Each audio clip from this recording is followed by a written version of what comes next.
because I would love to see what does a world champion's blood work look like. Sure. But the number for IGF can go up to like 240, 250. Is that correct? Yeah, that range for a male? The reference range depends on the age of the person. Okay. Now, I do hear that some clinics try to get those numbers to a number of 400. Is this number a little extreme? Some providers are going to say yes. They're going to say this can cause cancer, you're at high risk, and all these good things. Because remember, if they are taking growth hormone, whatever it may be, every cell is affected. It's not right.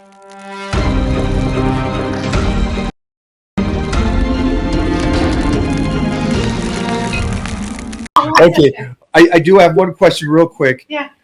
And I think, Jeff, you can help me on this too. I've had discussions, and this kind of leads off on Wally's thing, is that you have to appease the clients. Now, I understand that some tests for individuals, and that, correct me, or is this just hearsay? A person's IGF, for some individuals, when they do their blood work, they're pretty accurate on their numbers, especially if they're doing something like tesamorelin or something like that, or something to help bump their numbers as they sleep. But there's other individuals, regardless of if they are taking HGH or something, it doesn't bump their numbers on the testing. Have you ever heard anything like this? So I see it all the time with black market guys, because these guys, I'm in like all the forums, all the groups, everybody DMs me, and they all got these questions, whatever. And I try to help everybody else out. Even if they're not a patient, I try to give them good advice, never tell them what to take or anything like that, but I'll be like, hey, listen, this is kind of what it is, what we've seen.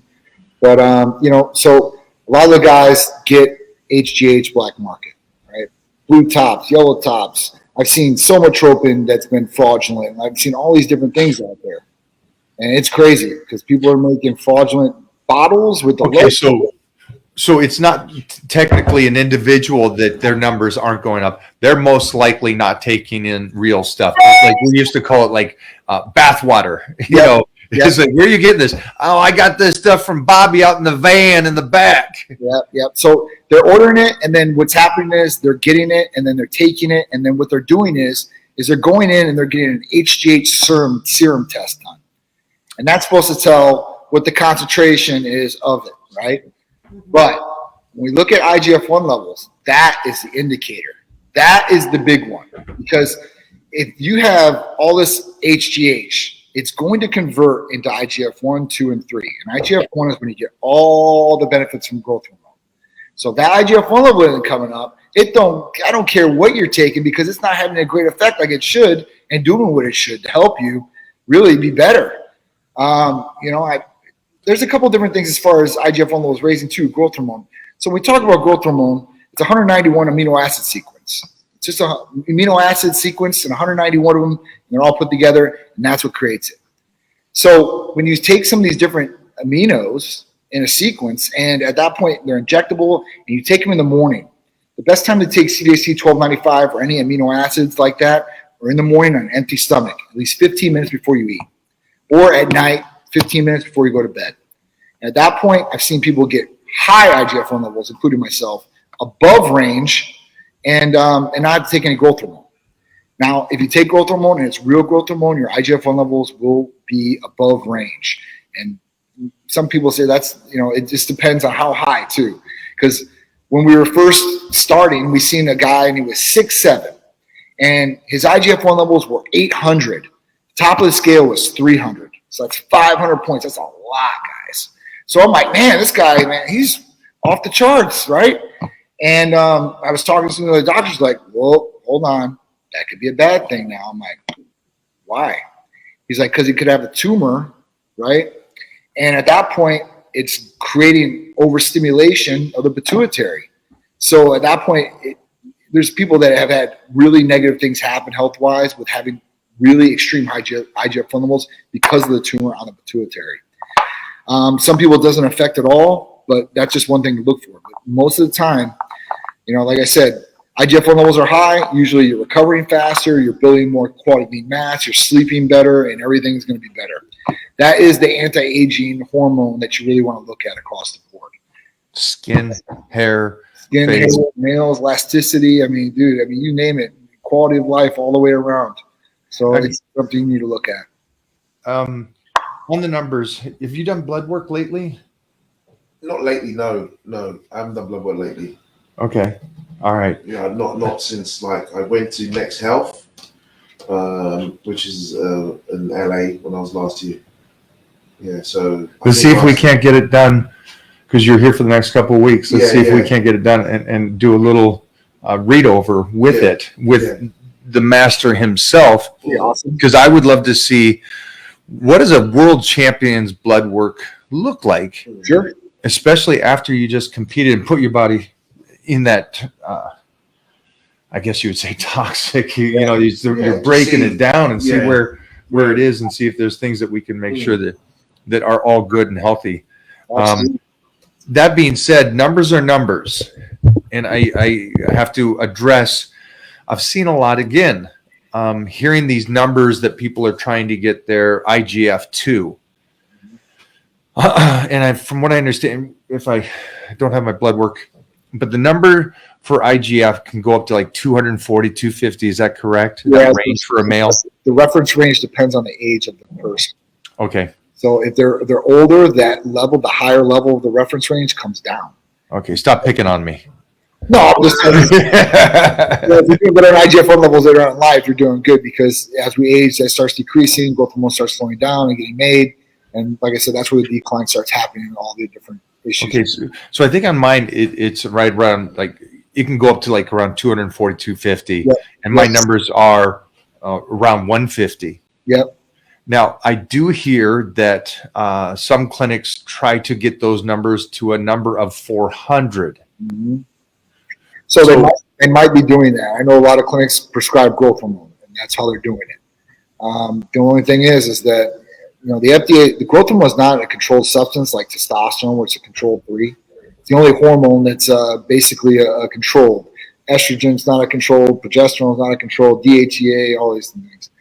But with that said, the FDA looks highly down on medical providers prescribing growth hormone for recovery, for anti-aging, for any health benefit whatsoever, unless it's child where they have growth hormone deficiency. Right. The deficiency, because that's like one of the biggest things that they instantly go to. And then HIV wasting patients. So if you're wasting, then that's great to prescribe for them. It's great to prescribe. Like a lot of people I know, bodybuilders back in the past, they would go to HIV clinics, or doctor's offices. They look for these patients and they trade them out the prescriptions for this stuff. So it's one thing that used to happen back in the day, that wasn't good. But well, you don't need to do that now, everybody. So you're out there. You don't need to go there to wow. But that's somebody that wants to do it. They're going to find a way to do it. They're going to find a way to do it. Is this number a little extreme? Is some providers are going to say yes. They're going to say this can cause cancer. You're at a higher risk, and all these good things. Because remember, if they are taking growth hormone, whatever it may be, every cell is affected. It's not right. Good. You're just going to take good. No, we're going to get the bad and the good. So those can grow. And that's where the tumors. That's why I say you have to look at family health history, your health history. Have you had any cancer in your past of your family or yourself? And that will kind of decide where a provider really thinks like. But some providers want you to be high. They want you to be 350, because you want to be optimal. I mean, there's nothing bad about being a little bit over the range. Yeah, that's my question. I don't know one way or another on if that's good or bad. I don't know because most guys at Gold's Gym is, their T levels are running right at 1,500. Yeah. And they're seem to be very healthy, seem to be very fine, and seem to be living life to the fullest. Yeah. Where that number is above, obviously. Yeah. What the blood marker number would be. I mean, personally, I don't think that, number it just depends too, like when a person injects their testosterone too, because the ester, when it's going to really release. So when is the spiking point and when they do the blood work? So usually we say 3 to 4 days on cypionate or enanthate, and it's usually going to spike up, right? You're going to get the highest reading at that point. And if the highest reading at that point is 1,500, they're going to come down, and then the next shot is going to take them back up to where they need to be. I don't think that 1,500 is bad necessarily. Some providers might not like that number. I understand that. But we have to really look at some of the past things that have happened too, that a lot of people don't know or don't realize. And the only reason I do is because I'm the owner of the clinic and I set everything up. But when we originally got with LabCorp, right, and I've been doing this for 11 years now, the range used to be 1,150 at the top of the reference range. It was back in the day, right? 916. So why are we going down in the reference range? And they couldn't answer the question. Trust me, I've tried to get the answer to this. So you don't have the answer yet. They can't give me an oh, well, this is because the general public, and I'm like, it was just a runaround answer that they gave me. And correct me if I'm wrong. Was the number on the high side 1150, but the low side was 450? No, it was like three. It was a high threes? Yeah, it was like 350. 350 tops. Okay. I have my own blood work, so I'll pull it out and I'll let you know. I'll show you what the reference range was. It's funny because I do remember because I had to do blood work through all the television shows I did as well. And so I always saw it and, looked at my numbers and then go, well, geez, it could go up to this level. So that was one of the things. And I just realized as soon as you said it that, they have changed the number to where they've dropped them down. Yep. So I want people to have lower testosterone levels. And us as men right now, we're at the lowest testosterone levels in the history of men. So we are producing less than any of our ancestors in the past. Okay. So this is causing a problem across the board. We're at the highest infertility rates and we've ever been. It's crazy. So all these things are leading from disruption of hormones and people not getting them treated properly. And they don't know, they don't have this problem. People think I'm 22 years old. Why do I have low testosterone? I haven't done any steroids. I don't do this. I don't do that. I eat clean. I train, and I've lived a pretty much healthy life. Yeah. It's like that with women too. So the same thing across the board with girls. I mean, they're dealing with the exact same things that we're dealing with. And at that point, they have some deficiencies or something that might be out of balance. When you work with clients and they come to you, you get all ages. Yeah. Is there anything that you do? And I know the UK be different, but you get people from around the world because you're online. But do they get to go look at their blood work and stuff like that? Yeah, I work quite closely with a holistic doctor that does blood work, but that's like my VIP package where, they'll get their blood work done at the beginning of working with me. They also would get the meal prep delivered to their house. But it helps to get them to understand at least their numbers are doing well or not well. Yes, just to see where they are blood-wise. But a lot of people, like you say, you don't know what your blood work's doing until you test it. Right. So, a lot of people, obviously, you don't know. So, for me, I work quite closely with a clinic in London that I send them to. It's a holistic doctor. She does. That's great that you have that. Yeah, just someone to have access to someone to be able to send them there. But if I don't work with, for example, it would be nice to be able to have a clinic in the US that I can recommend my clients to go to. Oh, you got one now. Yeah. But the problem with what I want to establish is can this be done remotely? Yes. Yeah, which is good. Service any state except for Idaho. That's perfect. So except where? Idaho. So you've got basically you've basically got yourself a new client basically through me in the sense that I'll be using your services for all my US based clients moving forward. Awesome. I love that. I'm looking at a place in London too, so hopefully I'll be coming there very shortly because we've been talking about that. Yeah, London. Listen, my buddies all live in London, and man, London's a great city. I think one of my favorite. I mean, I always say, I love traveling, but there's nothing better than going back home to London. Yeah.